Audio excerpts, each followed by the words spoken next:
Today I'm talking to the homie Shake Delusion. You can find that on Shake the Five Deaths on YouTube. Yeah, I don't know what YouTube's policy is as far as like vaping and smoking on camera and whatnot. I know that a bunch of people do it, and I'm not really concerned about like I know they won't take it down. I know that, and I'm not really concerned about like monetizing the podcast at the moment or anything like that.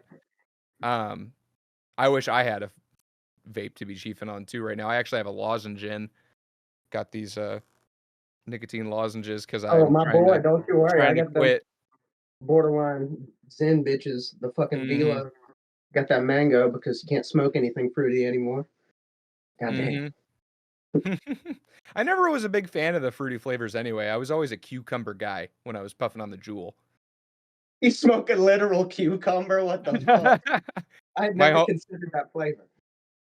My homie back in high school had this rancid peanut butter flavored vape juice that he would whip out on the regular. Yeah, no, it was not the move, dude. I do not want a viscous nut based butter in my lungs, you know. I ain't trying to one up. I worked with a guy at fucking Domino's. Boy was 17. I don't know how he got him.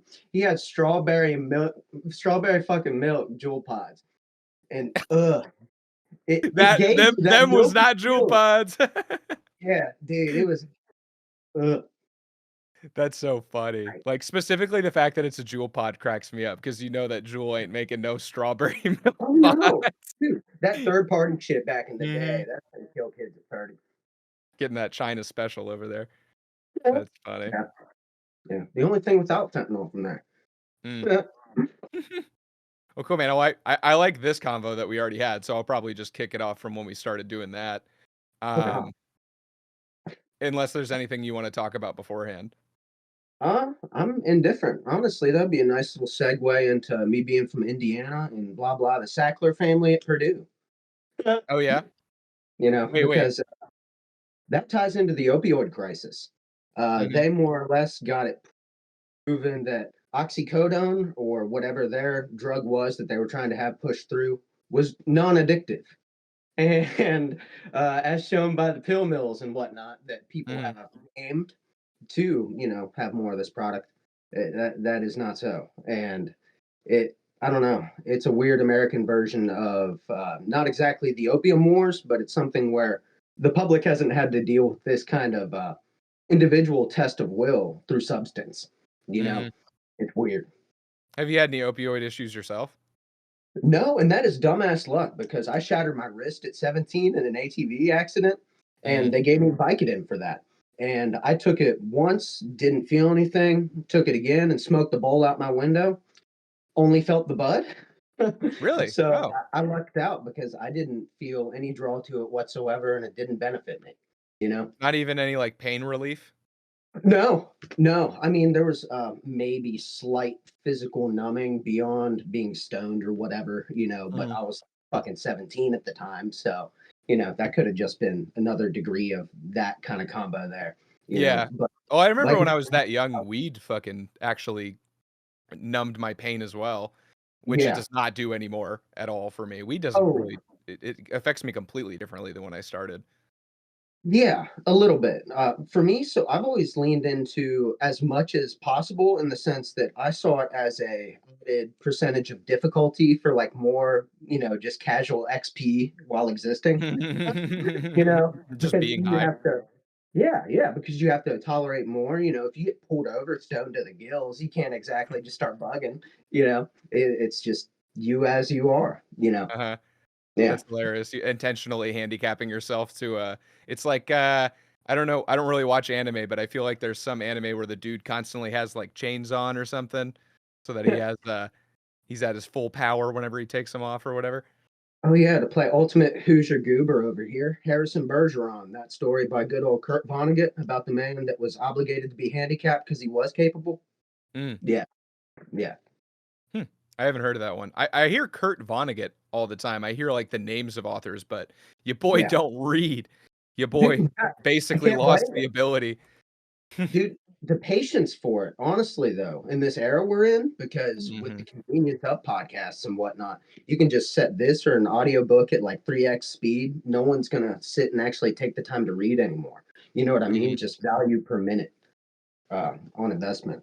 Because you could be woodworking while you're listening to this. Oh my God, you could be a trucker on meth right now. Yo, shout out to all the truckers on meth right now on those fucking red pills. Those like the Excedrin shit you can get. Yeah, I mean that's why I make my actual stuff. Like the main channel stuff with the CIA and rock stars and whatnot, working on something about Rome right now, just because I prefer to listen, especially with the CIA. Like there was somebody covering the same iceberg that I was when I initially started, but it was like unlistenable. Apologies to the one other dude who's covered the iceberg. And I really wanted to know the information, and the only way that I can get myself to research and actually read is if I know that I'm going to be like letting people just listen to it like I want to be, like I'm doing a public service. Yeah.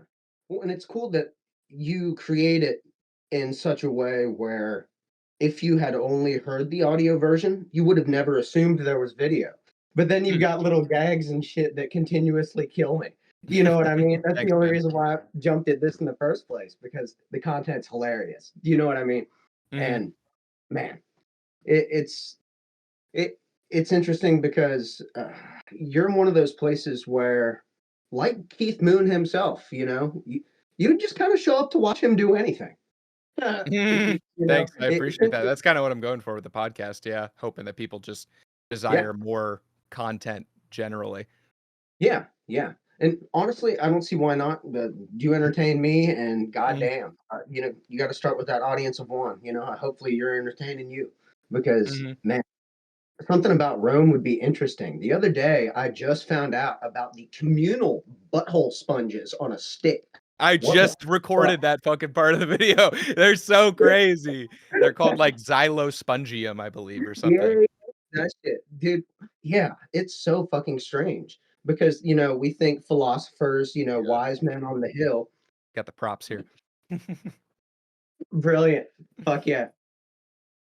Broke the first one. That's actually the second one I had to get because I broke the fucking first helmet, so I had to order the same thing off Amazon.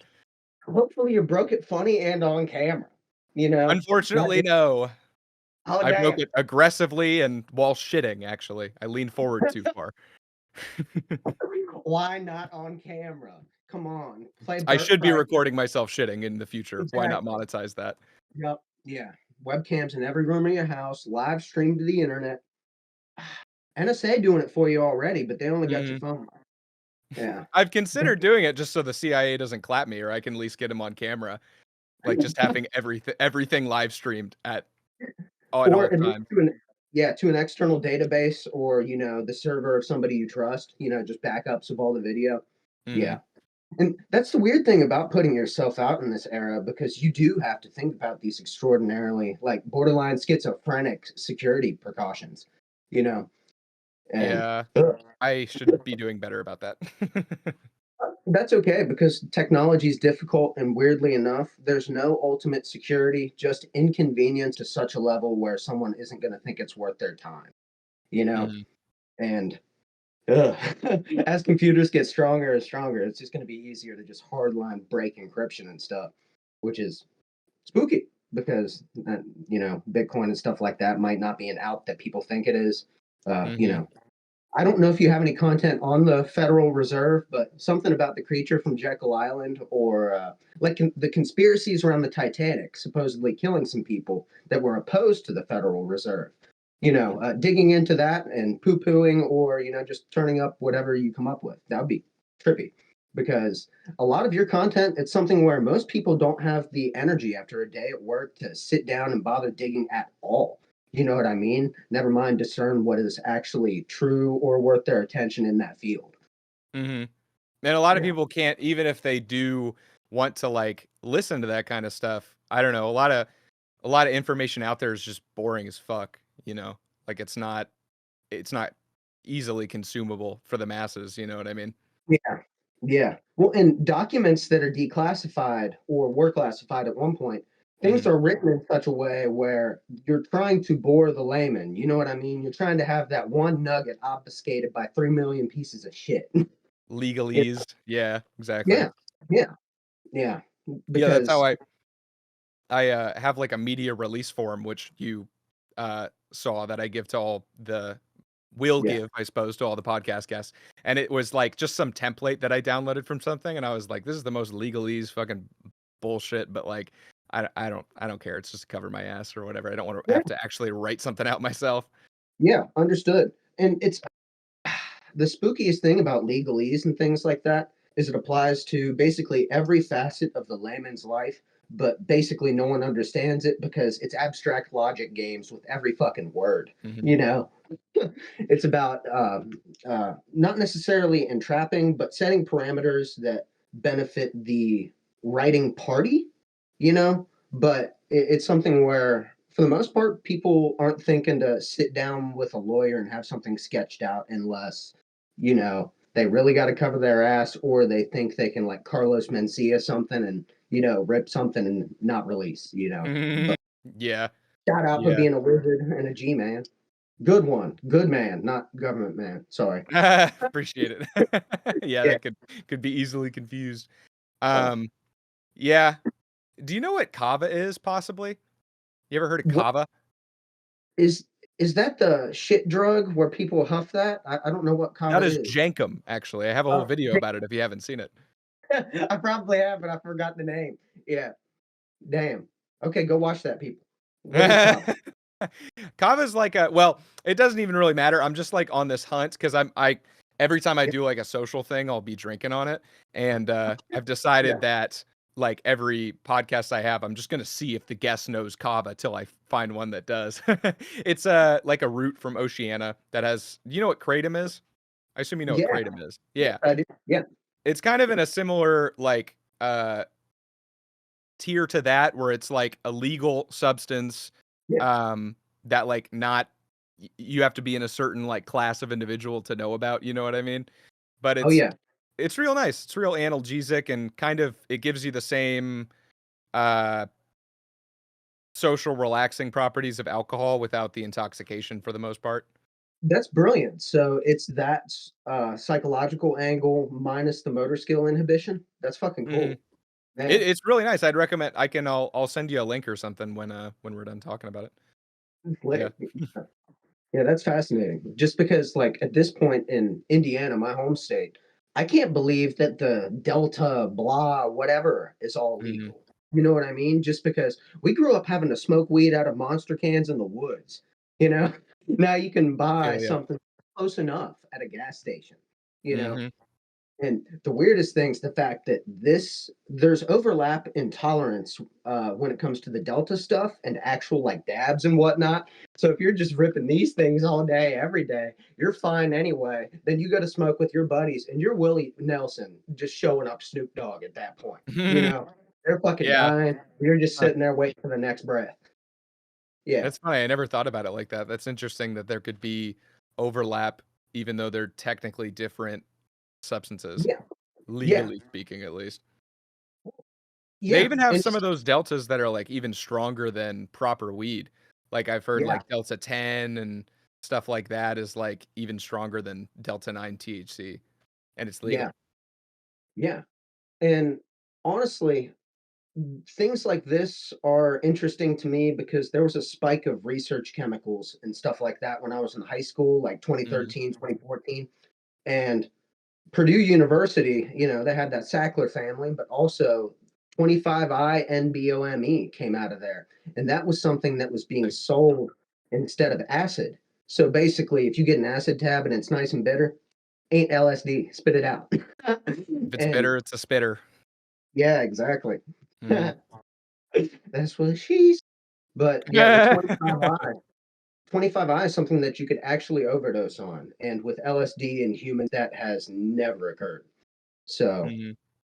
yeah, that's super spooky. That's the crazy thing about things being illegal because everything that isn't talked about by law is in a weird gray area.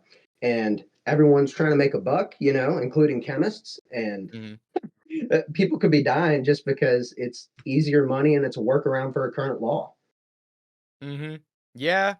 Yeah, that's kind of the issue with prohibition for sure. I've been I was recently I'm ADHD, like kind of like always been Oh, you got the plug right there, bro. You make One of music, them right? someone. I'm sorry, what? Everyone go check out it's Shake the Five Dusts on YouTube, right? And I Yeah, assume you got like a Spotify, SoundCloud, and on whatnot. that, on Spotify, Apple, basically everything you could stream on. Deezer. Mm. Whatever the hell that is. Hell Yeah. yeah, dude. Hell yeah. Yeah, I this week's been fucking crazy for me. So I like saw that you sent me, I believe, the link to the channel when I was like in the gym, and I threw on Oh, shit. one of the videos like while I was working out, and I was like, goddamn, it's some high energy stuff, at least whatever I was listening to. So Dude, yeah. Well, and growing up, playing drums, it absolutely flavors how you approach music. Just mhm, because if you get good at drums, you didn't grow up playing country. You know what I mean?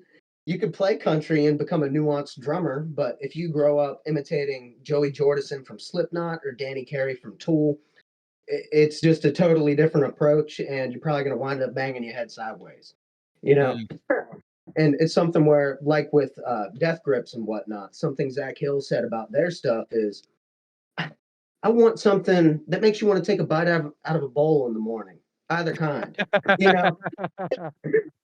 You know, and Uh, that's what I've always leaned into because I mean, the first show, like concert I ever went to was Motley Crue, Godsmack, and Drowning Pool, and that they're all sounds kind of sick. cringe at this point, but dude, when you're a 14-year-old boy, that's peak. That hits Mhm, testosterone stuff right at that age.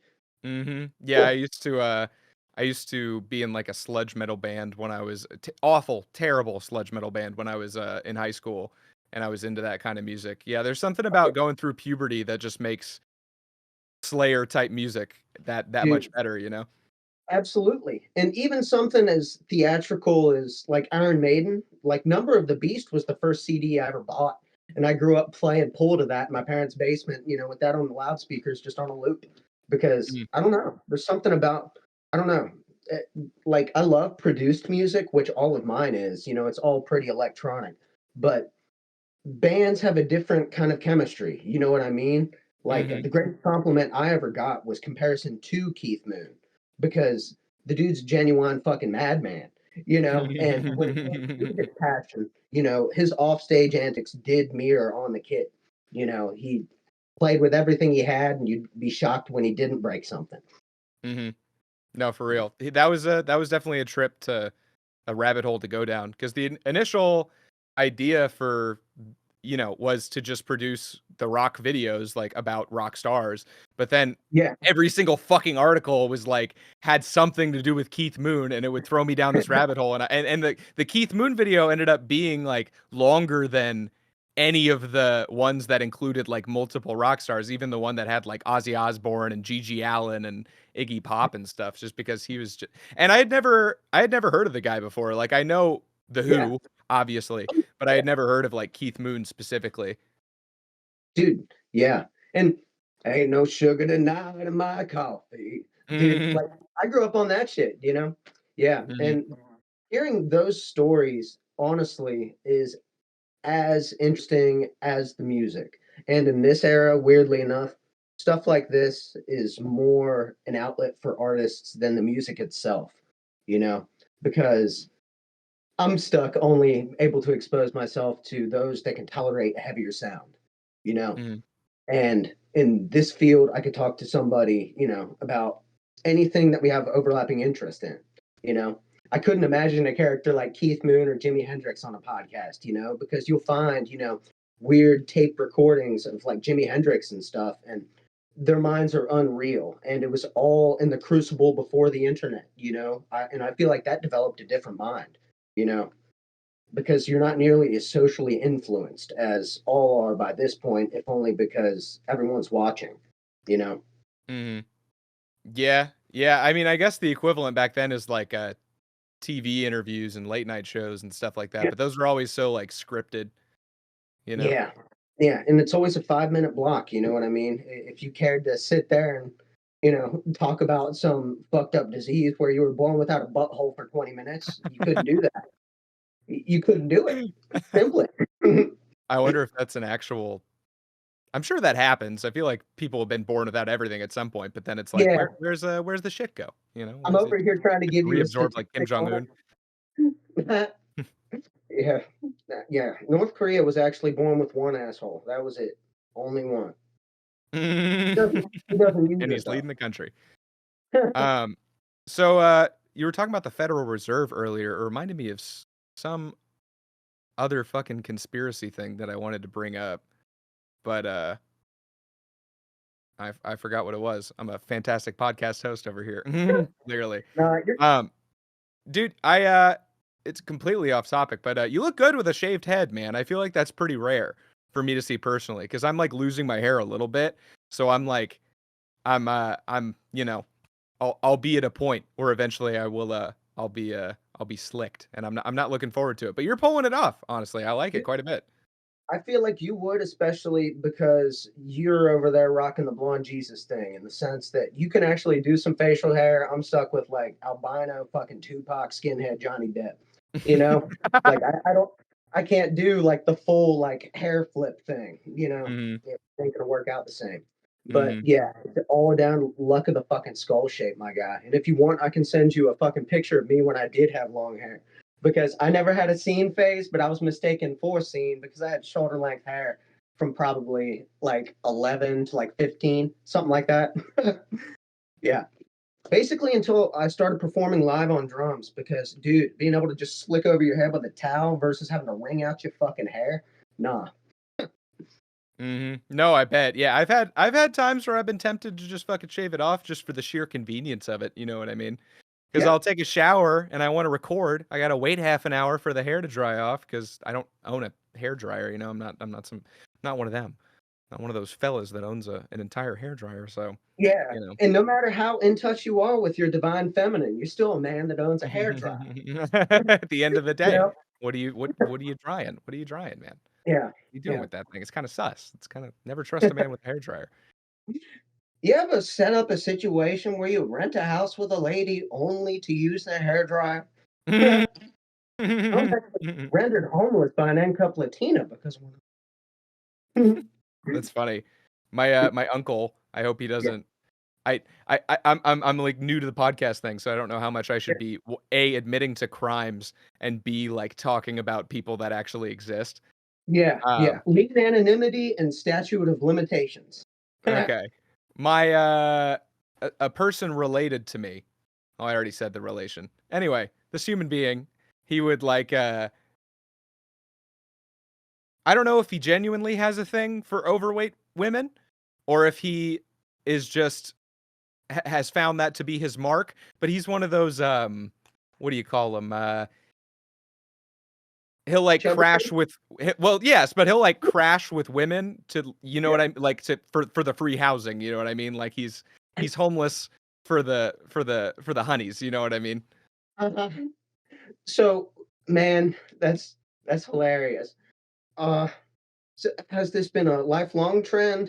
Did he get kicked out of the house at 13 and just start silver tonguing his way in? I don't know a lot about that story just because every time I try and like talk to him about it, he'll end up on this like 30-minute long like super stone diatribe about like something completely unrelated. Um but yeah, I assume so. I assume so. He was quite the troublemaker in his youth, so I'm sure he was kicked out at least once or twice and then was like, "Hey, I mean, punani and housing? Goddamn, it's how could you pass up this deal?" Oh, dude, that's God, I fucking hope he never hilarious. actually watches this. No, it's okay because my brother in Christ, it's okay. Mm, I haven't gamed women for housing, but I have made the mistake of investing in women and willingly giving them things just because I grew up kindly. You know what I mean? I was mhm. raised well, and I'm gonna leave you in a decent position because why am I gonna leave you sliding downhill? You know? Yeah. So Yeah. you feel as though you've been used in the past is what you're getting at? I would say used, but that would imply they paid enough attention to make utility of my presence. Mm, Uh, mhm. yeah. So, but physically, yes, absolutely. Human dildo. Latinas, man. Like, I was raped by a lesbian once. You might have to censor two parts of that one. No, that's so bad. I'm leaving the podcast uncensored in general just Dude, because like God too, bless. Shout out too, Patreon. oh yeah, oh yeah. You're very familiar with it. You'd have to Not be. the necessary. Always. um, yeah, I don't know. I don't know how I'm gonna deal with. So like, I've got the whole kind of like pay to play podcast thing set up so that I can go full time with the YouTube stuff. But because I'm not full time with it yet, uh, I have a pretty limited amount of time to actually make the YouTube stuff. So now I have the podcast, which is assisting me in getting full time, but it also takes time out of making the YouTube stuff in the first place. So I'm trying to find a way that I can like actually edit the videos without podcasts are long. So I'd have to like take, an hour or however long stuff ends up being to actually listen back, edit to it and Yeah. whatnot. But I'll figure it out. I have a friend who might just do the editing for me. So Hey, that would be the slickest shit because so I attempted, well, I mean, in theory, I have a podcast still on my Hmm. Shake Delusion channel. It was called The Shakedown, and my only I podcast. like that. So I went to high school with an absolute prodigy drummer. Just he was into Dream Theater, I was into Tool, and me and him tripped balls together consistently, and he was referred to the entire time as Jazz Hands, rather the artist formerly known as Jazz Hands. And dude, having a fucking 3 hour podcast, like it's awesome to have that much content to sit down and listen to after the fact. But like you were talking about with editing and whatnot, like on your videos and stuff, I don't think people really think about all the editing you have to do for an hour-long video. And if you have a 3 hour long podcast and you've got to distort their voice or something, or you have to have continuous edits, or you have things you have to cut out, you wind up listening to that 3 hour podcast at least 3 times in full. And that's just over a spread period of time. You're listening in increments in full, like three Mhm. times, just to be able to cut through and get everything in place that you need. And Mhm. yeah, having to do the least to this podcast would be most useful for your time. And man, I'm shocked that you're able to crank out as much as you are holding down full time shit because ever having the passion to do things beyond a normal job is fucking painful. It's hard to keep that fire going sometimes. And Mhm. if my stuff getting me fired up, like if getting fired up for my art required more than just singing in my car, I don't think that I could do it. You know what I mean? Mhm. It's something where if it wasn't just on the way, part of the fall of stepping, like I couldn't do it. What do you And do for work?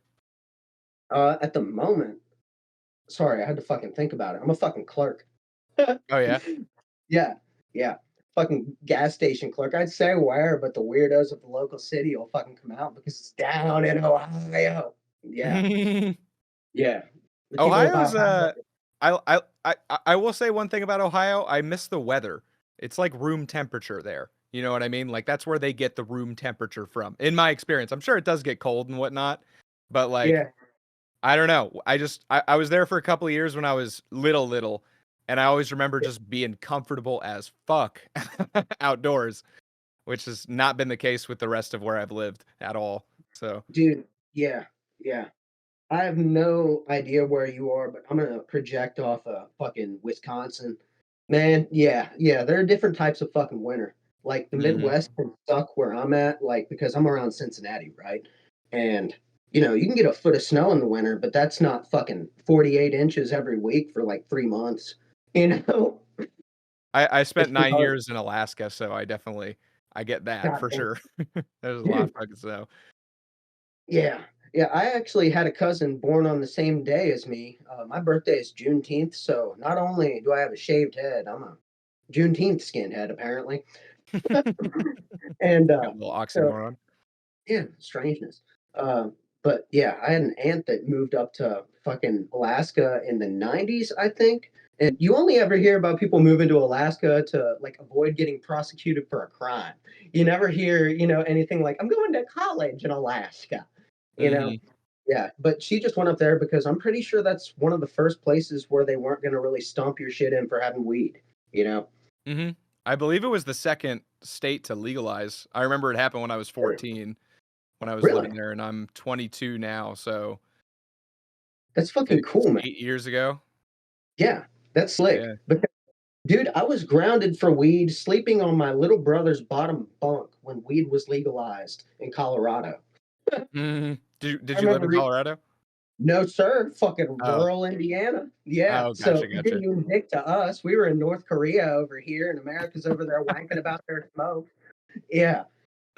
Yeah. That's funny. It's Yeah, it just, didn't matter a lick to me if it was legal up there because my parents were definitely not the type to I'm adopted, so like yeah. I've met my family on my mom's side, my birth family, and they're all hippies and communists and stuff like myself.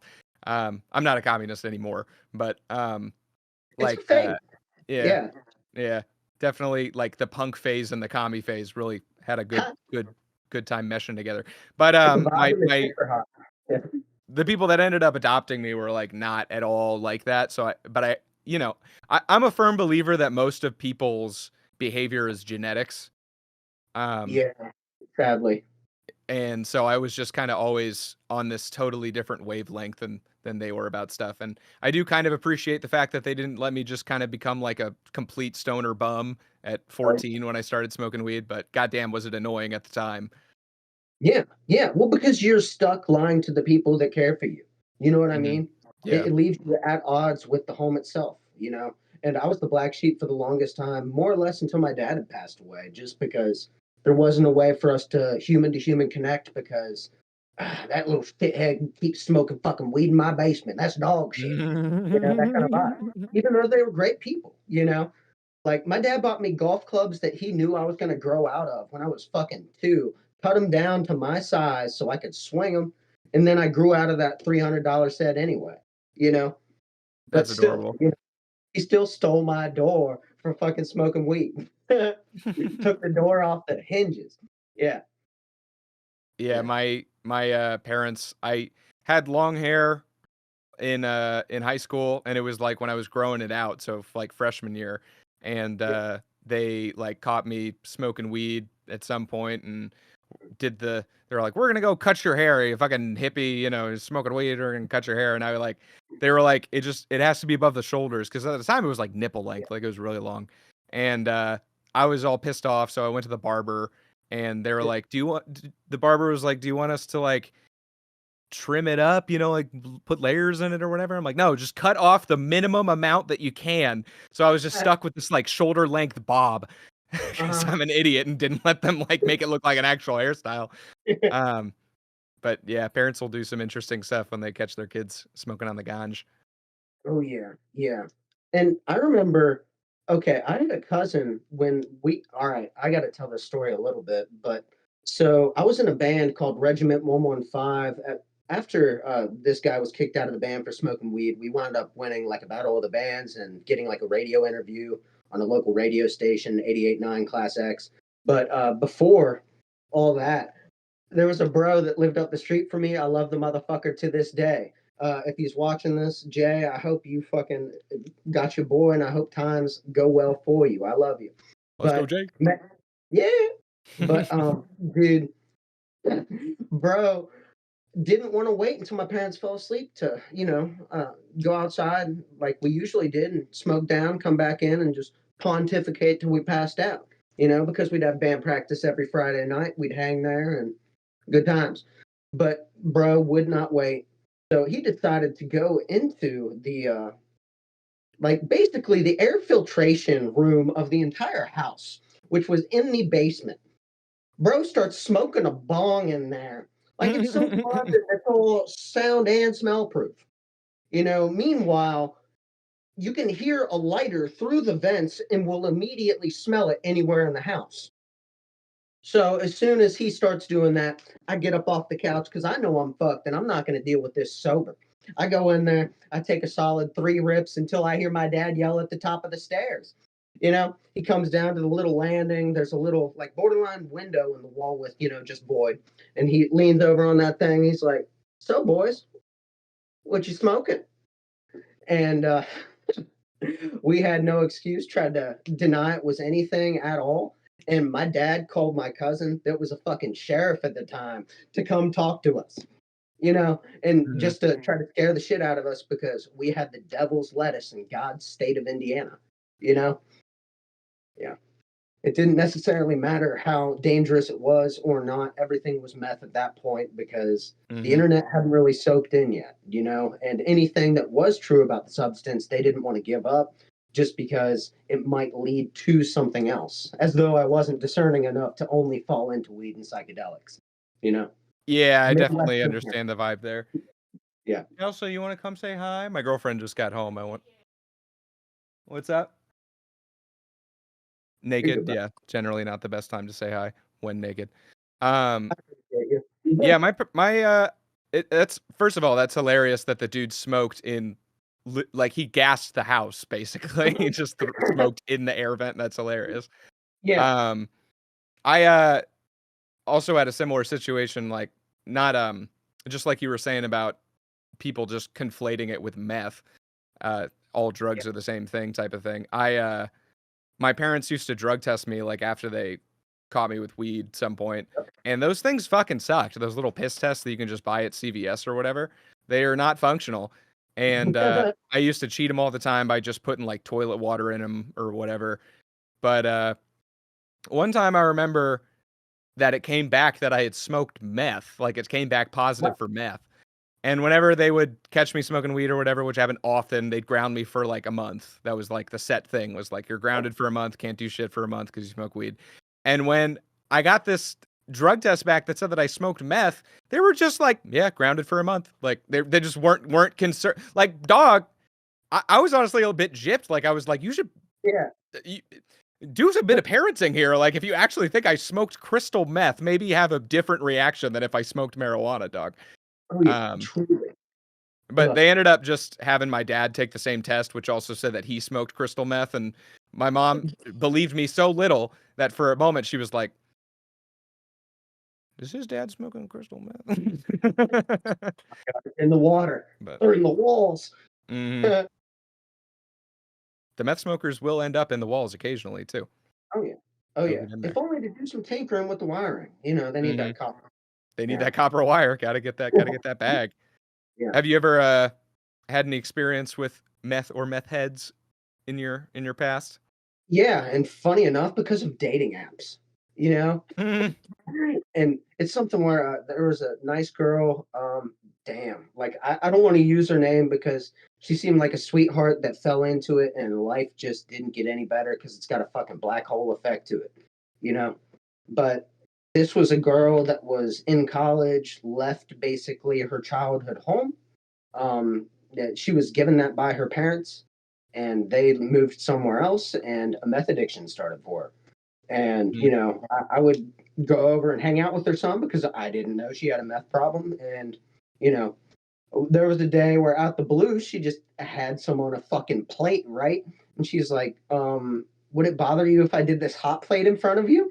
And I'm like, not necessarily, but don't expect me to breathe at you. Because I am not touching that with a fucking 20-foot pole. That could not be me. I'm already naturally enough. It's Mhm. fucking could not, would not. And what freaked me out most about it is how little it changed the way she behaved. You know what I mean? It makes me understand the, at least conversation around Adderall and things like that being pretty much the same thing as meth. Mhm. You cut out for just a second before which first time that that's happened, which I consider a success. Right after you said that you wouldn't be, like, touching it, and then you were talking about, conflating it with Adderall, which was gonna be my next question if you have, taken that or had any No, experience with that. No? No? okay. Never? No, I've never taken Adderall. I mean, my only drug forays were weed and psychedelics, and I fucked up and got addicted to nicotine around Yeah, no. 17 because I thought that I needed something to help keep acid trips on the rails. And I was wrong as fuck about that. I was a dipshit pussy and I could have totally handled it. And I got a fucking straggler that's a financial suck because of it.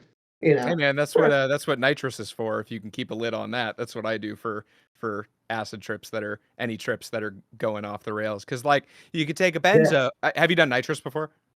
No, I haven't. Oh, dude. Yeah. Oh, dude. Dude, you shouldn't, technically speaking, but at the same Yeah. time, it's like my favorite drug, like hands I've down heard for that it's sure. hippie crack. I've heard good things about it, but at the same time, like I know that I'm scared of feelings that you want to go back to. You know what I Mhm. mean?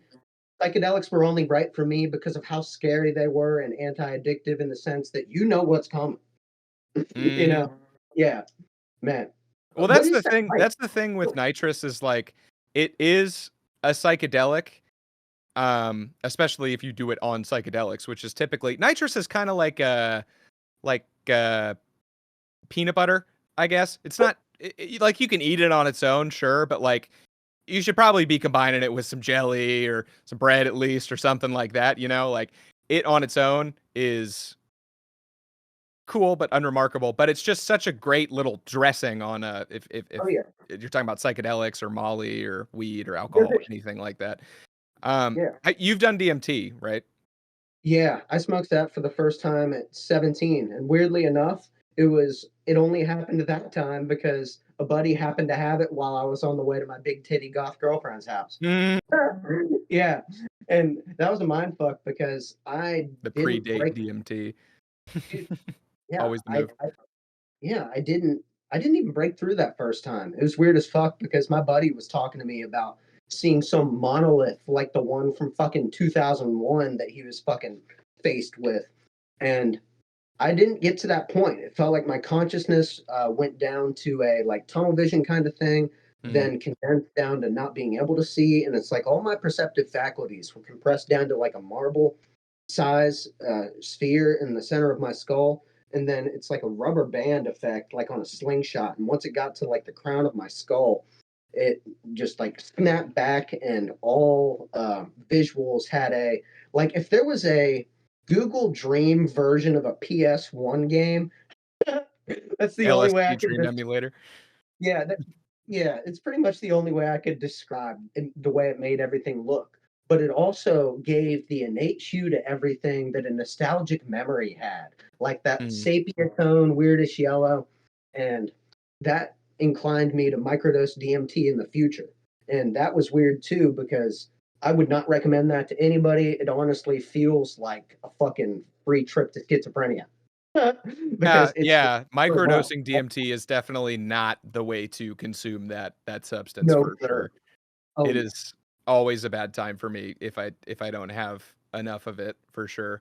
It's one of those things that it's like you just have to like sure you might be scared of it, but the more you Yeah. do, probably the better chance of you having a decent time if you can actually get disconnected from the reality. Because if you're just Oh, sitting in your house and then suddenly your brain is like just the loopiest that you've ever been in your entire life, but you can still recognize the fact that you're a person sitting in the chair in your house or whatever. It's just awful. It's not a good time. oh Um, yeah. the reason I brought up DMT is because we were talking about nitrous. It's similar in length, where it's a short kind of trip. Yeah. And I kind of think of it as like it's kind of like if DMT and Molly kind of got together. Like it's a very like dopaminergic feeling. The Yeah. the whip it, but it also is psychedelic, and you can get visuals, especially if you're already like tripping or whatever. Yeah. Um, DMT's hedonistic cousin. That's interesting. I didn't yes, know about that. exactly. That's a great way of putting it. DMT's hedonistic cousin. Yeah, Huh. it's a great way of putting it. That's weird. Yeah, Hmm. because I've only heard about that, and I saw a movie with Steve Martin in it. I'm pretty sure that was Novocaine, and bro wound up pulling all his teeth out on some NOS. You know? Yeah, or Novocaine rather. Yeah. Mm, I don't know why I think dentists when I think NOS. Was that a thing there? hmm. Laughing gas? Hmm. Okay, I didn't know if that's what it was. Yeah, that's what Yeah. I always tell people because they're always like, "Oh, it's so bad for you," which like it's not the best for you, but as far like it's not better than air. Um, but I'd say that you know I don't know. They used it at the dentist, my guy. It's kind of the same. Although Oh yeah. that's not a very good thing now that I'm considering it because they also use morphine at the doctors, so that doesn't necessarily mean that They you should be put getting into drills that on the and daily. bones at the dentist. They put Hmm. drills and bones at the dentist. Man, I don't know. I don't trust anything they do. I trust that 1 out of 10 dentist that isn't so medieval. The 1 out of 10 dentist that does not support Colgate toothpaste. Yes, exactly. That's hilarious. I put fluoride in my drinking water. Hmm. What do you think about that? I don't see fluoride as like this like mind control substance like some Yeah, conspiracy theorists think it is that they're putting in the drinking water, but I have yeah, heard that it's not particularly good for you. yeah. I don't know. Odds are, if it does do anything, it's something like lead paint being present everywhere, or Mm, everything having some lead in it. It's going to knock the IQ points a couple everywhere, but that just means the average is a couple points lower where 100 would have been. mhm. But at this point, everyone's got so many chromosomes. I don't think it really makes a difference. you know, I fully blame the '60s on leaded gasoline. That's my theory on it, and it's terrifying to me to know that everyone, a vast majority of the people in power today are baby boomers that grew up literally getting toxic lead exposure like on the daily. You know what I dude, mean? I have to tell you about this. I'm sorry. So the other day at my fucking clerk job, so I'm working the register, and this lady, like, so she grew up probably in the 80s, and she tried telling me something about lead paint and like how things were better at that point. And I don't know, she was doing some fucking mental gymnastics, like yearning for the fucking lead, and like tried to paint the whole tinfoil hat angle on it where it's Mm, like a skiff, the laser beams and the waves can't get in past the lead. And like, I didn't fucking understand it. I did not like, and I didn't want to hurt this lady's feelings. She was a regular. I saw her every day, but apparently she's got that little branch of schizophrenic thought in there. And mhm, it's like children yearning for the mines with Minecraft. The 80s cocaine heads yearn for the leaded paint. mm. That's The hilarious. forbidden shit. Um, I'll probably have to wrap up somewhat soon, like maybe in the next 10 minutes or so I can get ready to go to work, but we should do Yep. uh we should do this again because it was a good conversation. I liked Eat. it. Yeah, Cool. sure. All right. Well, I'm I'm not trying to sure when I'll conclude. have the Oh, damn, getting comfy over here. I wish I had done Copy that. power. I'm not sure Yeah. when, just because shit's been really busy. I don't even know when I'm gonna be able to get these episodes like out. Because You're good. I have a couple coming up with just like people that I know, and then also like do you know Eyes Wide Open on YouTube? Dude, yeah, that's fucking dope. Hmm. Yeah, Yeah, I'm I'm tired. I'm filming an episode with him on Monday. Yeah, I'm part of the unwashed mash that's just sitting by loving that. So cool. That's fucking awesome, Mm, man. hell yeah, man. Cool. Yeah, it'll be interesting to do like an Yeah, interview like that. I think I'm gonna um love it truly because I now that I hear about that, that's fucking dope. mm, You yeah. might as well have just said you're interviewing Wendigoon, truly, like because that's just fucking cool. Like because when it comes to more against the grain, truth oriented content, you more or less have to do some social networking and things like that. And it's cool to see people, behind those, information giants like yourself and fucking eyes wide shut, that fucking well, eyes wide open, and like, man, that's just gonna be dope. If I'm, do you intend to like conspiracy orient the thing to help keep yourselves, lives out of it? Well, I'm not too. I think he's a little more. He'd be a little more concerned about keeping stuff private. I'm Oh yeah, like, I'm gonna be running the podcast a while, hopefully, and I'm probably gonna yeah, disclose every fucking personal tidbit about myself, including some shit about my uncle that I probably shouldn't bring up, but I have no good ability brother. to withhold my my tongue. But no, we are gonna try and keep it specific. Our concept for the talk is gonna be focusing on JFK. Um, Yeah. and the conspiracies around that. I have a collab coming up with a YouTuber called Mr. Beat, hopefully happening I in literally just October. found out about him yesterday. That's hilarious. It Yeah, just he's great. suggested to me. He's a Yeah, super cool dude. I've liked talking to him. We were supposed to go meet in Dallas to film it, the JFK video. Um, dude, but our that'd be cool. scheduling ended up not working out, which fucking So sucks. hard. So we're literally gonna have to like drive up there separately just to get one shot because we really want to get a shot of him like wrapping up the traditional narrative about JFK, and then I come running up literally over the grassy knoll to be like, nah, the CIA did it. You know what I mean? I love it. But It's fucking so yeah, I need more info about the whole JFK situation to prepare for that because I'm not like Eyes is clearly like a scholar in that domain, you know what I mean? Like you can hear when he talks about covert intelligence that he like really knows his shit and what he's talking about, you know what I mean? And I am an entertainer first and foremost, you know what I mean? Understood. And that's the safest angle to take, my guy. Mhm. I And suppose. hey, you're just a funny man. You aren't out there trying to, flip every rock. Because I want to know everything like everybody does, but at the same time, like as I've gotten older, I've actually understood the importance of national security, and not in the NSA needs to be reading the fucking label on your underwear kind of shit. Mhm. Just in the sense that like during World War II, maybe you shouldn't be telling your first generation Japanese cousin about the nuclear bomb you're working on. You know, Is that an actual example of something that happened, or is that just something off the dome? No, it's just something out of Oh, my ass. Just because, yeah. But that wouldn't surprise me though. But at the same time, I'd say that the Japanese internment camps were less just than, let's say, the Uyghur camps. mm-hmm. Yeah, I don't know too much about that whole situation going on right now with the Uyghurs in China. I had some entry I saw Irkin your out. disclaimer about it, and Yeah. man, it freaks me out because for the same reason, I almost don't want to talk about it because if I were running the CIA, I could think of things that I would do. You know what I mean? Hmm. And like you almost don't want to fuck with anything in a certain way because like I don't know if we blew up the Nord Stream pipeline, you just don't know what people are doing and who's paying who to do what, and it's just creepy all in all.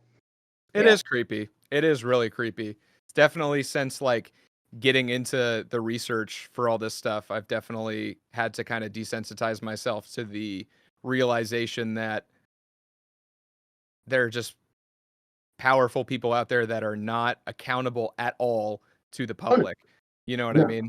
Like we our will never elected know their name. representatives are not truly accountable to us anyway, but at the Yeah. very least they are on paper elected representatives, you know what I mean? The people Yeah. in the deep state are just Yeah. like powerful Dude, motherfuckers that have connections, you know? dude, and there are horrifying things there because so I feel like the deep state ties into the UFO thing very, very, very much, just because you would have everything compartmentalized with private industry, so it could never be served a Freedom of Information Act request. You know Mm. what I mean? Hmm. It, I didn't know that. yeah. Is anything tied to private industry like immune from freedom of information stuff? Well, it's something where it's like trying to use a Walmart coupon at Target. You know what I mean? Yeah, okay, I see what you're It's not saying. good Yeah. there. It's like I appreciate your enthusiasm, but fuck off with that piece of paper. Yeah, yeah. That's really Like smart actually. And that's the kind unless of it's shit that like government, is yeah, creepy. yeah, 'Cause like that's kind of like we were talking about with legalese and all that. Like it's just a loophole that makes perfect sense because obviously you can't have freedom of information style access to private corporations. You can't like nobody should yeah, have a right to reach out to a corporation and be like, hey, yo, what are your trade secrets and whatnot, as we should with the yeah, government. But if the government includes private industry in something that it's running, then suddenly it's immune from the Freedom of Information Act. That's dude. And I never here's the considered that. thing: as a like feeling like a fucking weed smoking, fucking Mountain Dew brewing, 1717, 1776 kind of American, like Mhm. I feel like you couldn't have that FOIA request thing on private industry in the sense that that means the Nazi government can roll through and ask you for any paper at any time that you Mhm. happen to have, you know? Mhm. So that's that double-edged sword of do you want to give that government the power to flip everything in every industry at any time and get any record just because they want to, you know? Mhm. It's Yeah, I'm spooky. I'm definitely a big libertarian in that way. Yeah, I I do love America personally, um, yeah. because I think that any country where you're allowed to say that you hate it, you should at Oh, yeah. least love it a little bit. You know what I Oh, mean? yeah. Because if you're not That's allowed to say that you hate it, yeah, yeah. you You know. can misgender your child here and not do a stint in jail. That's pretty big at this point. Mhm. Yeah, it's it's a real thing because people take for granted the parameters they swim in. You know, the fish doesn't think about the water until they got yanked out of it. You know? Absolutely. Yeah. Damn it. Well, this was a good talk. I'm probably gonna have to wrap it up just so I can get going. Yeah. Let's do it again though. Let's do it again for sure. Yeah, yeah. Don't gotta worry about the I'll have to find time for it. I keep having to remember the fact that I'm fucking busy as shit. I don't even really have time for like going and seeing like my friends half the time. You know what I mean? You're good. Yeah. But Thank you. this was a Thank pleasure. you for everything you do. Yeah. Is there anything else you want to plug or get out there or anything you want to say to people? For anyone on that UFO kick at the moment, in 2018, first of the year, before, you know, the Pentagon confirmed them and everything, I released a UFO EP that more or less sounds like Death Grips, but it's a concept album that more or less has man recovering craft in 1947, reverse engineering it, using it in psychological operations to have the public have a distaste for off-planet intelligence, and then it culminates in a false flag where something like SpaceX shot around the moon is detonated by a deep state entity, and real extraterrestrials step in and basically cock slap man. Because what the fuck you doing, kids? And yeah, Sounds like a fucking rock opera, dude. That sounds tight. Yeah. It's like that Jesus Christmas special from the '80s, and And people can find that on Shake the Five Deaths on YouTube. Any and all streaming services, and Mhm. I'm on Twitter, well, X, I guess, Instagram, and all that at Shake the Five Dusts. Yeah. And Sweet, thank dude. you for your time. Yeah, I Well, appreciate thank it. you, man. Thanks for coming on. I hope to see you again. It was a good talk. Everything I consumed is actually a legal substance now that I'm in the state of Oregon. God bless a reasonable state. Yeah, dude. You said you're, what, Indiana? Indiana is stir-fried ass cheeks, legally speaking. Yeah. Yeah, that's how I felt about Texas, dude. I mean, weed was decriminalized in Austin specifically, but, you know, you're still in Texas, so. I feel bad for the fuckos that got to get the weed there. Because you're from Texas? You drive up to, the move is to drive up to Oklahoma, and then you get it from there. That sounds like a prerogative, honestly. So, you seem to have sent me quite the list of bullet points. I would love you to... A bunch of carny shit in the... Oh, yeah, listen. Sorry. What? What's up? What were you saying? I was saying that I was listening to you. You had a point there, and I went to talk over you like a dumb fuck. Well, my point was that you can talk over me like a like any kind of fuck that you please, because you got all those bullet points, and I feel like you wanted to get through them last time.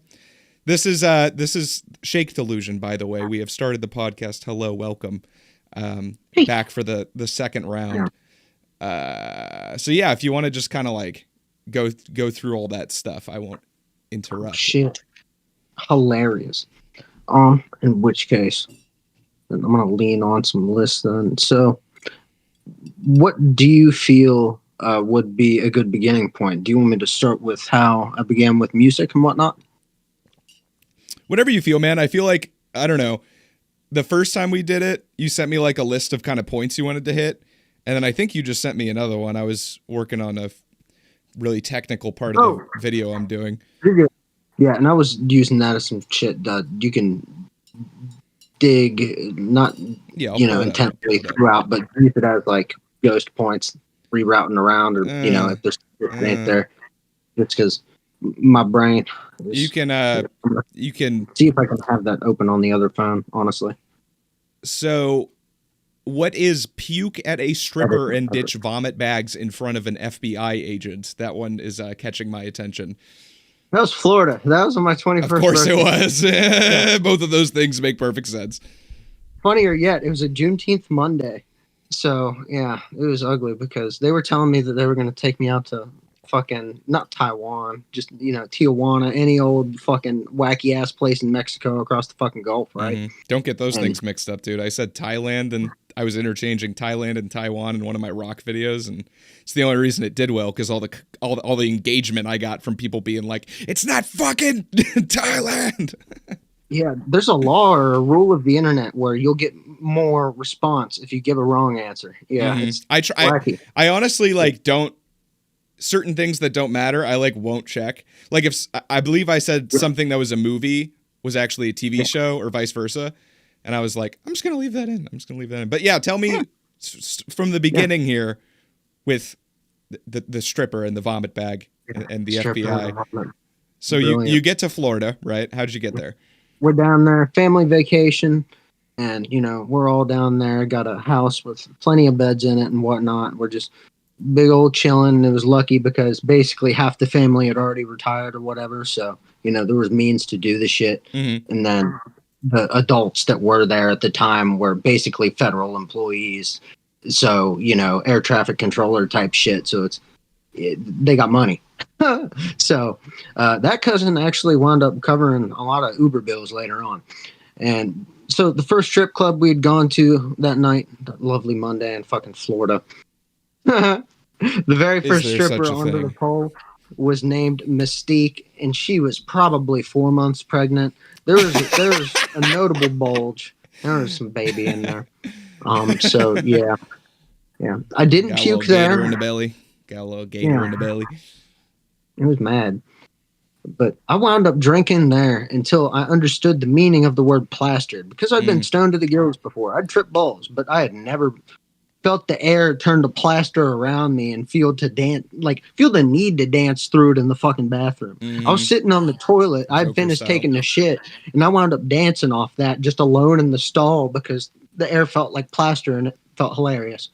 But yeah, fucking wackiness there. But I wound up getting thrown out of there because I used the wall as a lot of support on the way out of that bathroom. Now that I think about it, I wound up dragging my ass the whole fucking way. And man, so I wound up getting thrown out onto the front porch. My cousins had seen that, There was a porch to this strip club? I mean, it was just like the outside. Patio, and it's hilarious because as someone from the Midwest, it just kind of made sense contextually as a porch. I was now picturing like a nice humid Florida, front porch. It was cool though because it was a Monday, night in fucking middle of June, and it's like all the heat from the day had finally dissipated, and it was just kind of cool out. It's still muggy. It's still like you're swimming when you get out the door. Yeah. But that didn't make me start throwing up, which was lucky as fuck. And so we shovel into this Uber. My cousins lie to me. Well, not lie to me, lie to the fucking driver about how fucked up I am, in the sense that, they're trying to shoehorn me into a fucking good old level of sobriety.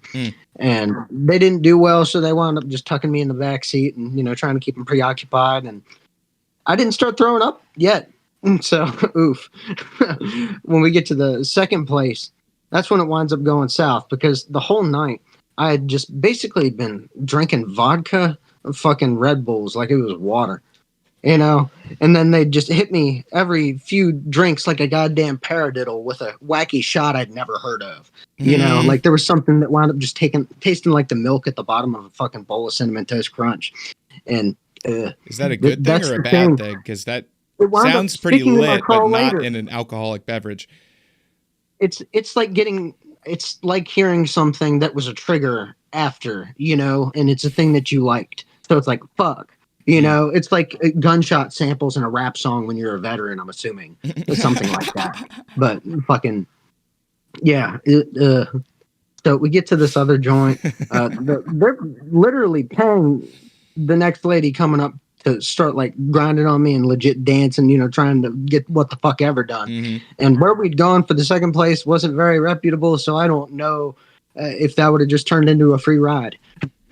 Like, what the fuck? But yeah, man. As soon as this lady goes to like start like sexying up on me and shit, she flips around the first time. I don't know if I caught a whiff of that snatch or what, but the first drink of water I went to take of the night, now that I think about it, fucking, it met the vomit in the back of my throat. It was one of those things where I didn't know my stomach was full and it was only alcohol.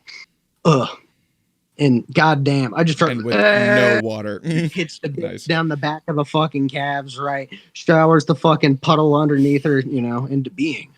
I'm a conjurer. But yeah, I cover the side of this stripper stage with vomit as well. And just fucking, and then it becomes 10-minute intervals. Initially it's me puking for 10 minutes, then good for 10 minutes. And then, the initial hurling my brains out gets a little less horrible, but it still comes back in the 10-minute intervals. Mm-hmm. So, dude, yeah. We wind up trying to get the fuck out of this strip club, right? Because, obviously I'm not welcome there. I'm hurling everywhere. And it's like, puking yeah. on strippers. Yeah. You generally have to leave after that.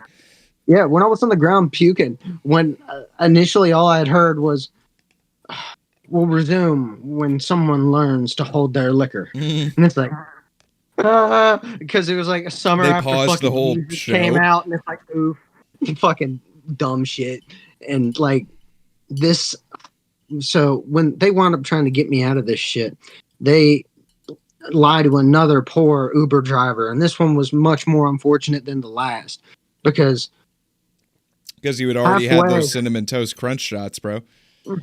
That and that's probably why I couldn't name it all, because people are trying to get me to take sips of like Long Island iced teas and shit, just like, and I'm already just drinking with both hands, basically. It was fucking dumb. Hey man, 21st birthday. It's what happens. And especially because I never drank. It was never something that I really fucked with. And I'm not a big fan of it either. Yeah. Yeah, it didn't get me where I wanted to be, and it still doesn't. You know what I mean? Yeah. It's like hacking into dark woods that I don't really care to be in, but the chaos of it's fun. Yeah. But yeah, so we're in this poor Uber driver's car, right? God damn, I got a cousin that's a fibber, right? One of them fibbies. And he's up front seat, trying to keep this poor man, he's riding shotgun. He's trying to keep him preoccupied when all they hear from the front is just me throwing my guts all over his fucking floor mats in the back. I wound up filling the fucking little trench that they have in the very back seat for me. Oh my God. It's fucking abysmal. And, they're like, God, get him a fucking bag. They give me a plastic bag. It's fucking too fucking Gotta have small. those puke bags in the Uber, bro. Gotta have that, those good washable floor mats too. Oh God, yeah. I don't even want to think about what he had to do. Take a pressure washer to that shit, coat it in acid. That's tough. Yeah. You guys better have left a fucking good tip. Oh yeah, that was that fucking air traffic controller, that brilliant motherfucker. Him go. having finances to cover that fucking $400 bill, because what the fuck? Yeah.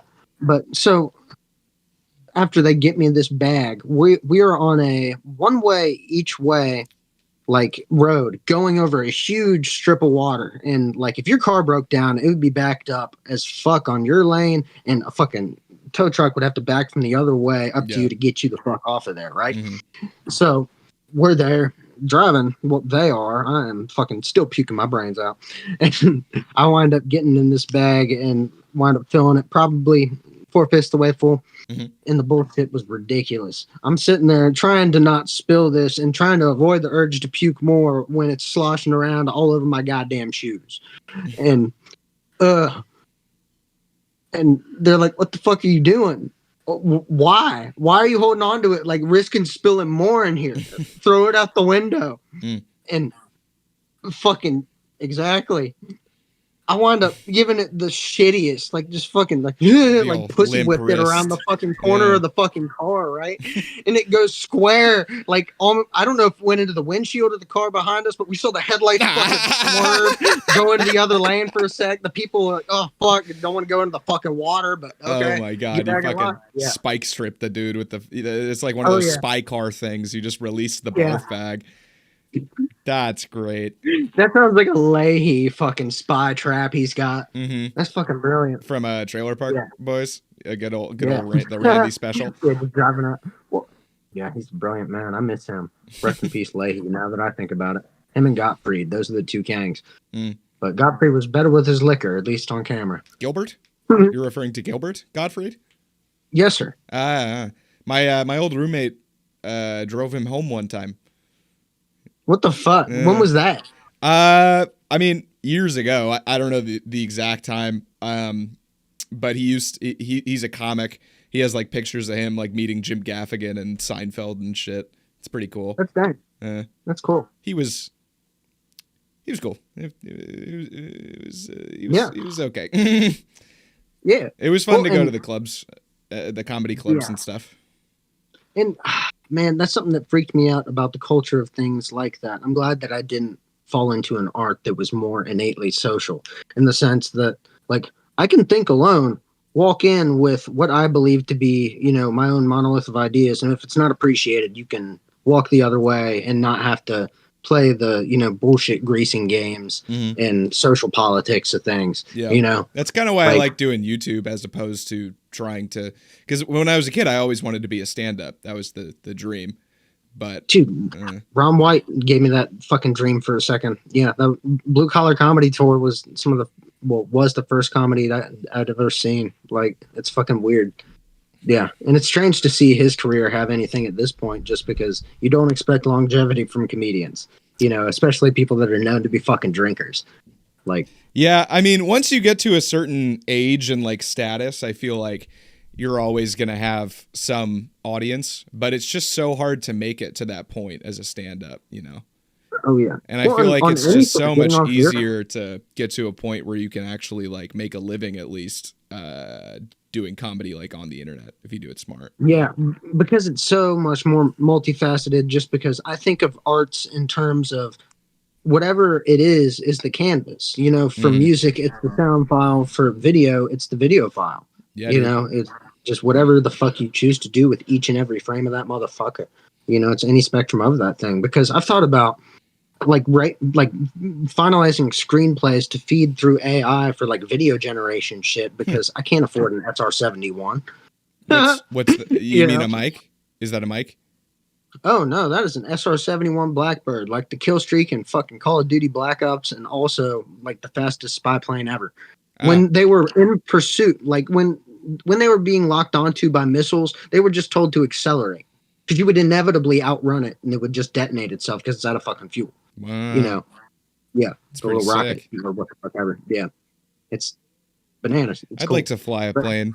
You ever flown a plane?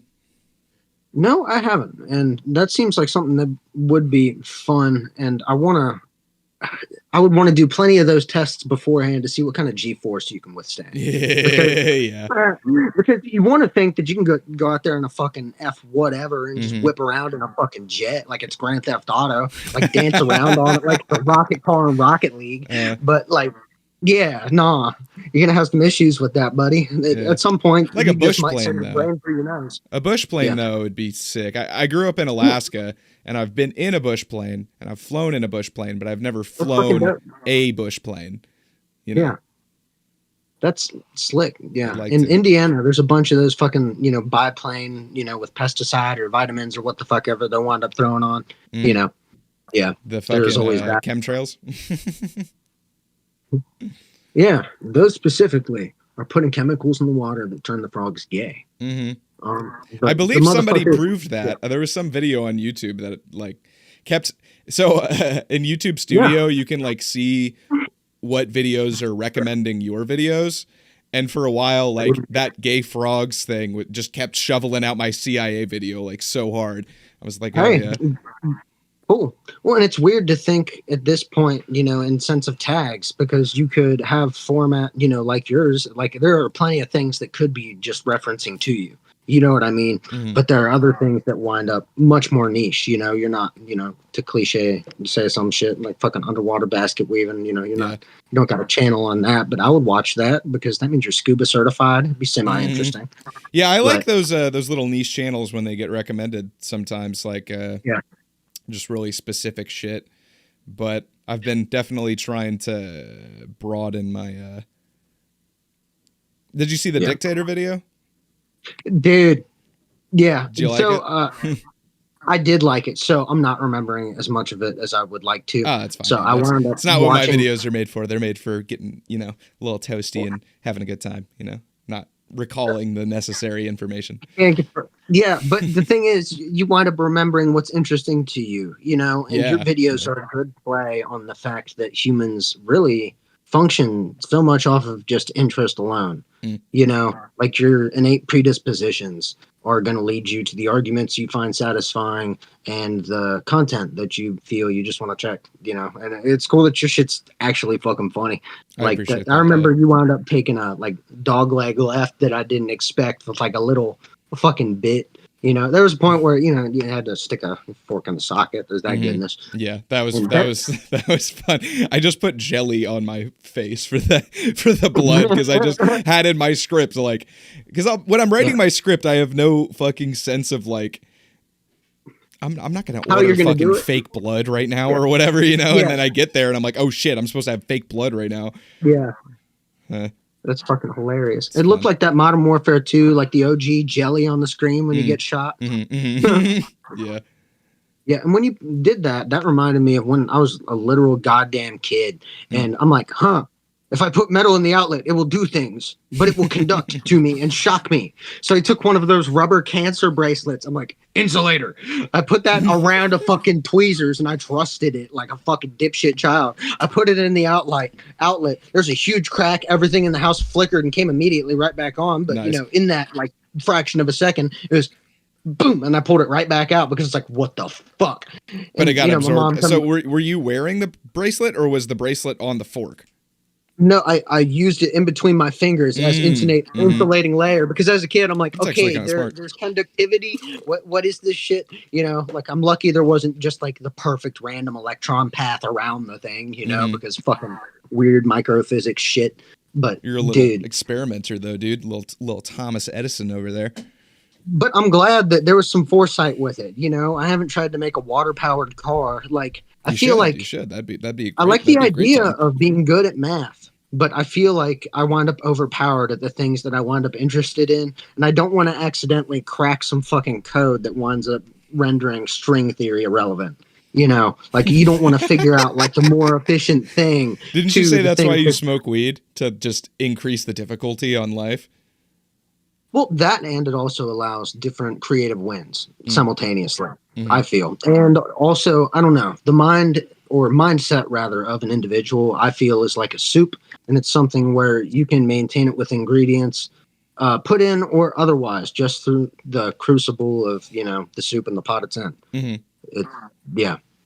And that's something that was interesting for me because, like, I don't know why I started, like, thinking in these ways before I started smoking. Like, the inclinations I've always had have led me to always have, like, friends that are just not kids because I couldn't talk to any kids about this shit because they either wouldn't understand it, you know, like, or just creeped them out a little bit because I would ask my parents questions that would fuck with them, you know, like, yeah, not exactly wholly on, like, so what is the point?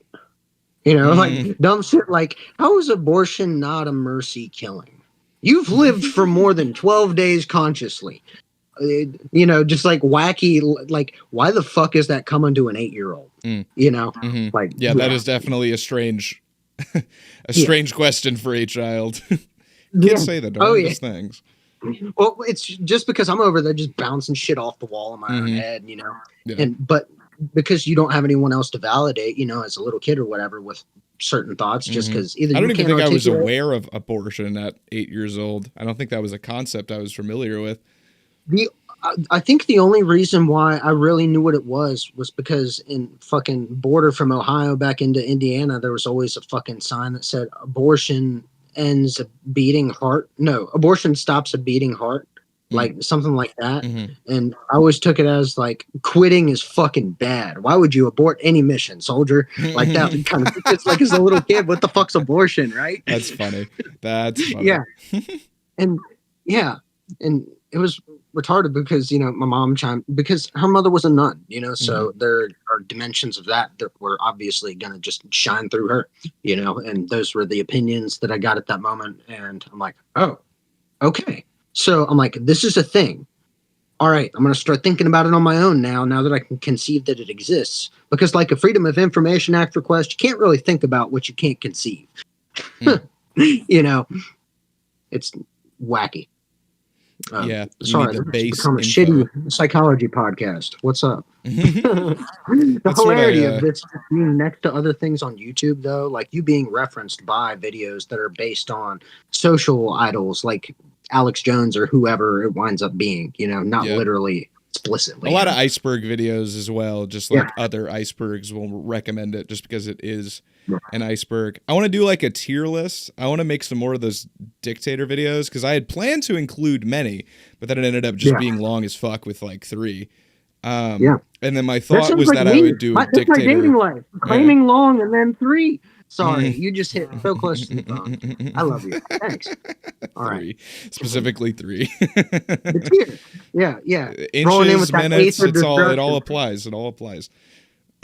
Yeah. It is my life. Yeah, but the thought is that I do a dictator like tier list video after I'm done with rank the them videos. There, like the Call of Duty fucking map lists and weapon lists. Yeah. Because they've got AIs with the fucking president voices, and those shits have been killing me since I first saw them. The fucking Zomboys. Have you seen that shit? Mm-mm.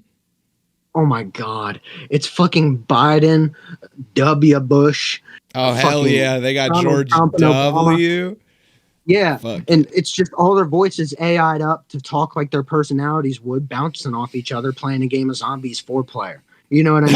The Zomboys. I'm definitely going to have to check that out. You got to look up Very Tall Bart if you like that stuff. He has one. It's like an AI like saga with Joe Rogan, Ben Shapiro, Jordan Peterson, and then like other people will show up like Elon Musk and shit like that. But it's really good. And the rest of his shit is just like YouTube poops. Do you know what those are?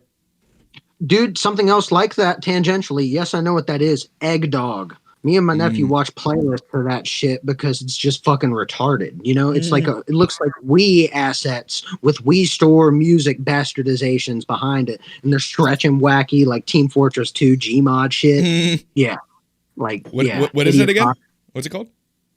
Oh, the dog series something? is called Egg Dog. Egg Dog. Like How to Basic Egg Dog. I'll check that out. I'm always looking for some good YouTube poop content, dude. And the shit you use as your B-reel in your fucking videos, though, like it's just like a lot of this shit I've never seen before, and I assume that like what I've included in my shit, like I made a music video basically out of assets I found on 4chan just because I'd always seen them. Yeah. Yeah. And it's just weird what pools don't overlap, even though similar people have similar interests. They just aren't shown it. Do you mean you're talking about the B-roll in my videos? Yeah, I'm just some saying of the stuff you don't recognize. So I don't know that word beyond hearing it in the podcast with eyes wide open, right?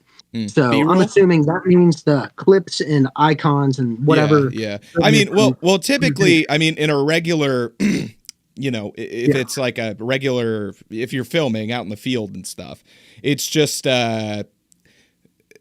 shit that isn't you talking. Like you talking straight to the camera is like I think it would be A roll, I guess. And then B-roll is just everything else. It's all the shit that you put on screen. So in this context, the weird way I do it, it's just all the memes and video clips and shit like that. B-roll. Yeah, I fuck with it, and it's funny. I love the fucking I don't know, not exclusively only the ear rape content. There's just ridiculous meme culture shit that Filthy Frank ain't carrying the fucking mantle for anymore because I he said, I'm gonna go be a pop star. I should definitely put some Filthy Frank in there. I just kind of like, it's a lot of American Dad shit that pops in my head, especially with the CIA videos. Yeah, dude, absolutely. You got to tell us if you ever have an alien in your attic. It'd be cool. I'd like to have an attic, period. I'm in a pretty nice apartment now though, dude. It's a fucking 3-bedroom that for some ungodly reason they were running a 50% discount on an 8-month lease. So it's a 3-bed, it's like 1,200 square feet, and it's $1,270 or like $1,340 technically because it's furnished. Yeah. Honestly, that really ain't bad, dude. It's tight, but I know I have to move in 8 months. Like a social hub, like in the city. Yeah, I live in Eugene, in Oregon, and I'm dude, just trying to figure distance for shit. Yeah, it's cool. It's and just 3 bedrooms is important. The winter's really depressing here, and there's definitely a lot of stuff that I miss. I just moved from Austin, Texas. Yeah. But something I don't is the driving, dude. Like I can walk places here, I can bike places here. It's so tight. You could be functionally homeless in Portland, and that's why they have that problem. That's why they have so many of them. Yeah, same here. Same in this city. Like I can't walk at night without fucking like pepper spray or something on me. You know, like understood. I don't know what Oregon's gun laws are either, because in Indiana, like it's felt safe enough to where like if I had the money, I would probably just be casually concealed carrying. But at the same time, like I don't too much know what I would paperwork, be dude. doing. I don't want to kill a man. You know, I just want a pepper spray, dude. I just want him to fuck off. But then if he has a gun, then I'm dead. You know. Yeah, well, and that's my problem too, and I'm glad I grew up hunting because for the most part, like if we're within 30 yards of each other, like if it's just like a sidearm kind of thing, I could probably do a difference between like lower body and upper body on purpose because like throw it in growing up playing Call of Duty and then as an adult, like VR shit and gun games like that, it's weird what muscle memory you can build and just habits from that. Yeah, dude. And the Marines that were sent over into some place in the Middle East during that abomination 20-year war or whatever, at one point they were pulled aside because they were getting too many headshots, like as a group, whatever battalion or squad, whatever the term is. And it's probably the fruit of just, growing up wanting nothing but that ping in Call of Duty. So when you're out there, you try to get it. Hit marker on the Arabs. Yeah, that's hilarious. No, yeah, only one hit marker though because he just declined with the intervention like that. Yeah, dude. My aim was my dad used to take me to the range, and I remember I don't know how old I was when I first went, but my aim was like already good, even though I had never like shot an actual gun before, just because of how much FPS I played. Yeah. Oh yeah. Yeah. And it's funny because I wasn't thinking about your experience at all. I'm like, what are the unknown variable of the parents like? What are their predispositions? How much did that flavor that? That's cool. Yeah. Oh, that's cool, man. Yeah. Yeah. But I'm adopted. So my parents were, are you also adopted? I'm not. But you just remember the conversation. That's cool. My dad was in the military, so he's definitely a gun. He owns a gun or two or several. Yeah. I miss. Country's interesting. Us all having that shit. What the hell? Like, how did someone start that game and let it go? It's interesting because you would think that every government they wind up wanting to have the option to dominate the populace if they need to or want to. Yeah. And want to is usually only ever there. The need to is rare because it's not for an invasion force. Mm-hmm. Yeah, I can't see any reason why you would need to dominate your subjects. I yeah, like why would they need to be armless? I don't want no droopy. Armless. I'm really conflicted on gun control with that because it's like, truly, I get it because there are people I know that I would never take to a range or hunting or shit like that. Like in family even. And it's just I don't know, and that discernment is important too because like it's good to have like foo-foo feelings about what the world is like. But simultaneously, if someone's eyes are going to flip like fucking sizes after they hear a gunshot go off, maybe they shouldn't be holding a gun. Mm-hmm. They might freak out, just start squeezing it where they heard the sound from. Yeah. Well, when I was in high school, there were some fucking kids that I was just worried about because there's so many guns in the part of Alaska that I lived. Like everyone's parents had guns and kids had and guns just like your parents' alcohol, being able to get to that gun is spooky. Yeah, man, and that's what kind of the discipline is huge. That's the only thing preventing anything.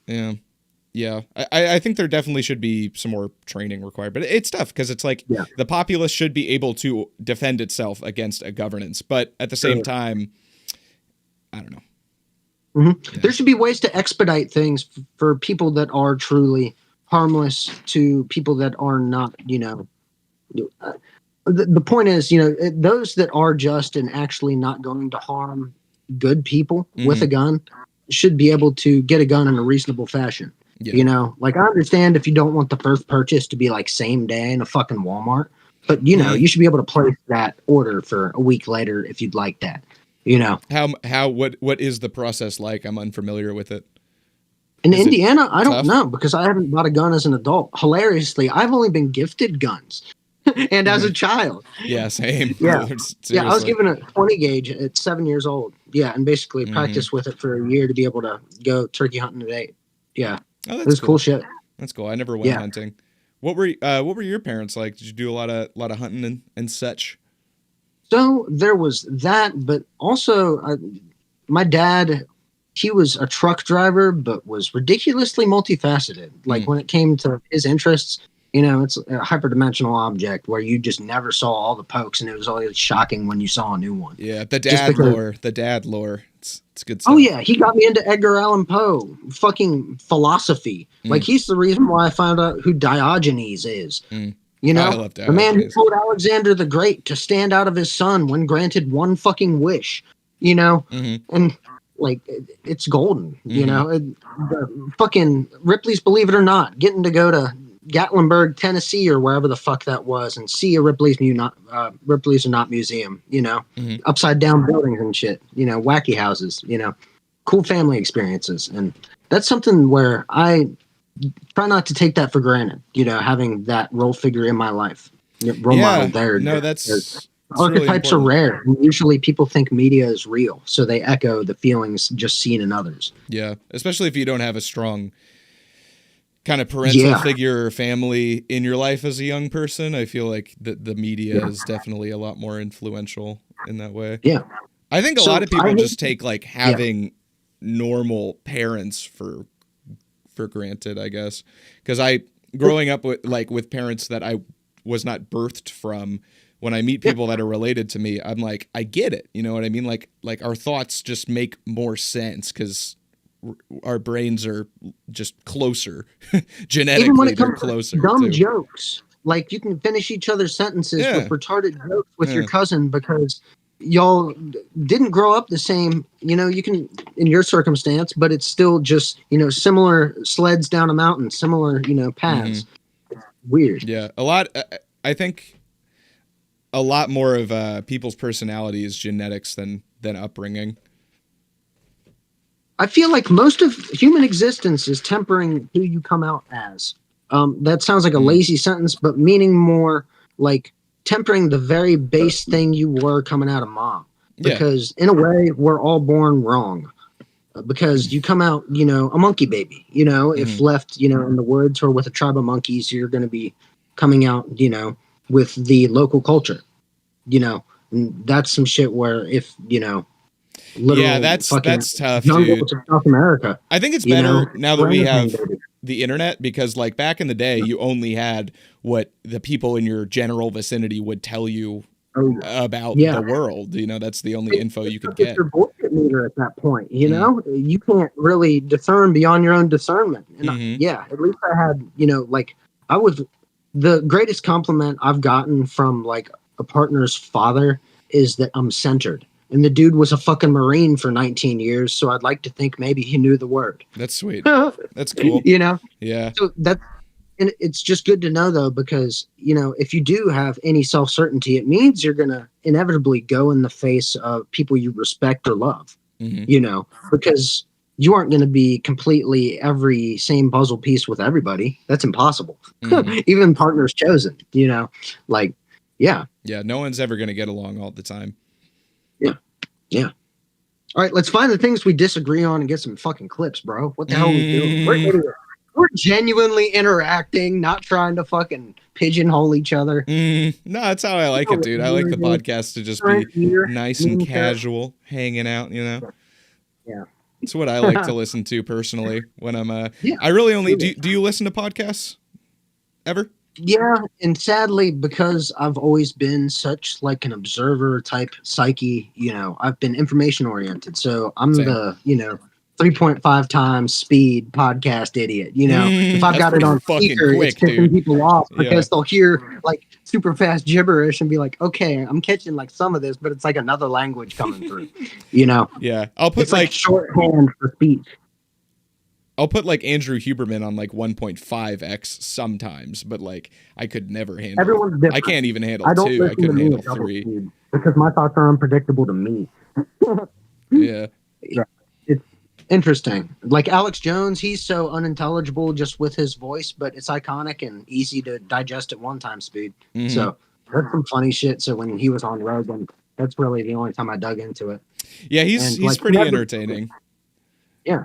I should watch just talking about him though. episode.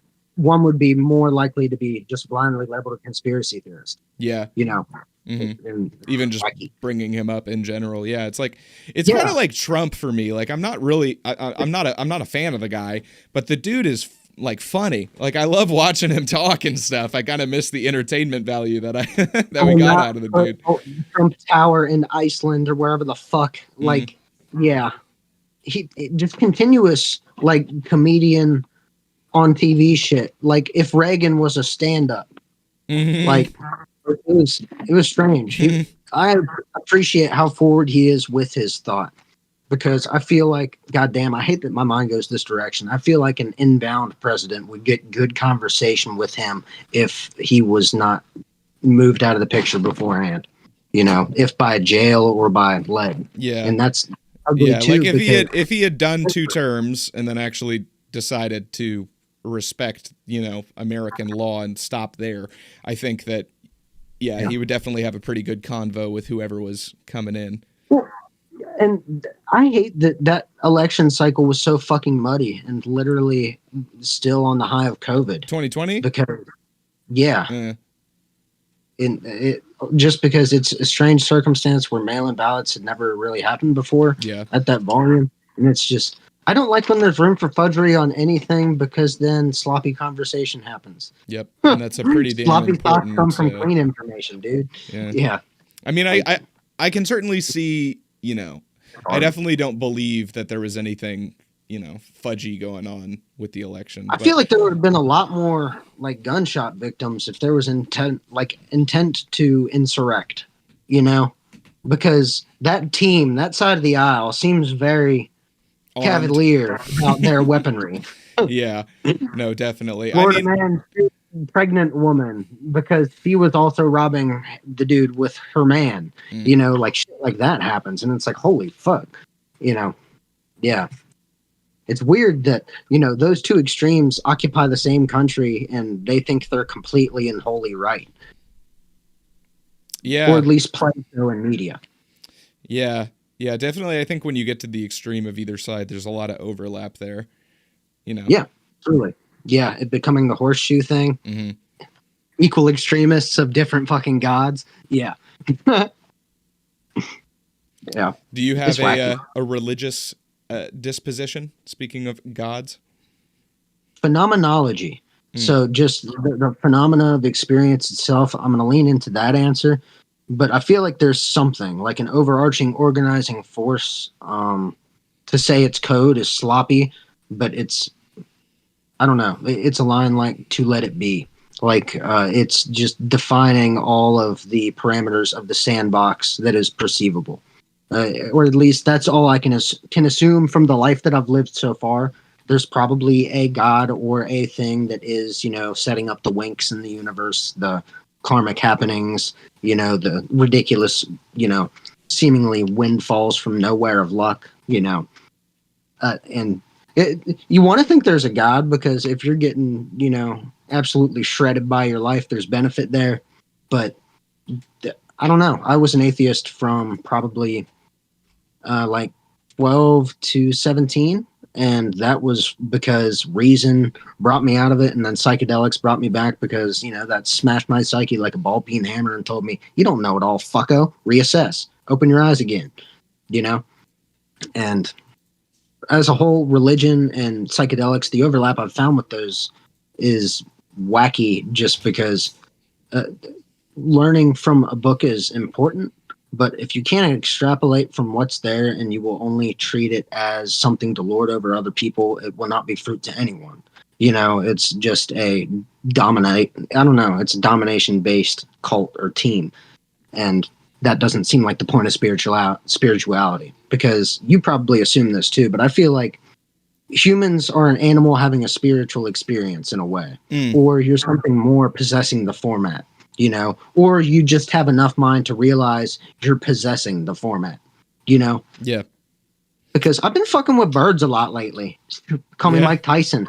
But like, just like chirping at them and shit, you know, because I grew up like calling in turkeys, like making turkey calls with my voice. Like,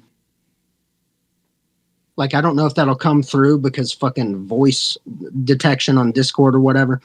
But yeah, just the behavioral patterns of animals are fascinating, in my opinion. And I'd say that ties into the God conversation because animals remind me of people a lot in the sense that they have shiny personalities. But, you know, imagine a person shoved through having to perceive in the way that that animal is, you know. Yeah. Imagine you can only squawk and scream, you know. You can only use your mouth to pick up shit. Yeah, because they say dolphins are like, and they can tell you fuck off, you know. Sorry, I'm listening. No, yeah. You're good. You're good. I was interrupting you, bro, but yeah, I got a big problem with that. I think we're both a little ADHD. Well, and not being there in person is a huge issue too. Not being, you know what I mean? Because not being there in person, just being able to directly hear and communicate by that means, body language and stuff. Yeah, I'm pretty small in the camera here. You're good because I can't see you at all at the moment. I haven't been able to see you or myself for the duration of this. I can only really tell that my head is in frame. Yeah. I can only, like right now, imagine my head just peering over a brick wall like the fucking neighbor in Home Improvement. Yeah, that's all I'm seeing. Yeah. Yeah. Oh God, my face is gonna be ugly for the duration of this. I'm making memes of me. Yeah. No, you're good, bro. Actually, you're quite lined up and stuff. My phone died a bit ago, so I'm not getting any footage of myself. I think I'll just use it from the Discord. But is there anything else you wanna hit before we dip? I got a little more time, but I gotta go do something relatively soon. I kind of want to say just some of the ridiculous shit that sounds unbelievable. You know what I mean? Just because life experience shit, and there'll be tags for the future that you'll remember because it's fucking weird. You know.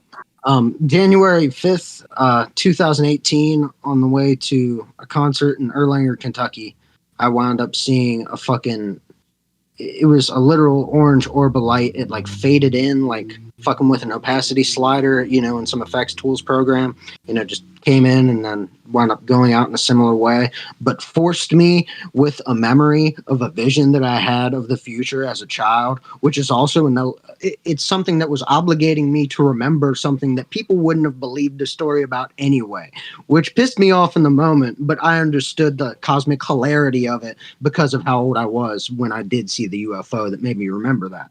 And the vision of my future as a kid that hit during Cicada Tour 2004 when I was 8 years old, like, what the fuck? Because the cicadas hit like some kind of fucking Buddhist tuning note, and there was some fucking wacky like layers of feeling that I literally didn't feel again until DMT. Like my vision went white, and then, you know, it was just as a child. Yeah. Well, 8 years old in 2004. Yeah, rural Indiana. You had an interesting eight. Like 8 seems to be an interesting year for you. My thing is like, why the fuck did that happen at all? Because like, why do anomalous experiences happen at all? Like, because that happening to me made me wonder why the fuck ghosts were a thing. Like, and I still to this day think Bigfoot is bullshit. You know, there was probably like a bigger like ape man thing in the past, but I've never really believed in that kind of thing. You know? Yeah. Bigfoot's an interesting one. I don't really know if I believe in any cryptids, but like you know, there's a couple that are true. Like the Australians had the drop bear. You know, that was like a kind of a cryptid to them, but it's just a koala. Because koalas they'll sit in trees, and they call them drop bears because you'll walk under the tree and they'll drop on you and give you fucking hepatitis. What the fuck? Yeah, I don't know if it's hepatitis or what it is, but I know that like koalas give people some STD. Oh yeah, chlamydia as well. I hear that they have ridiculous fucking frequency of that. Syphilis or something. If my sources on fucking koala genitals are correct. That's what I'm saying. The dirty ass koala is getting freaky. Yeah. I'm glad this whole thing could stay very on topic of just stories from my life, and you know, just yeah. Thanks for hanging, bullshit referee, and more later, I suppose.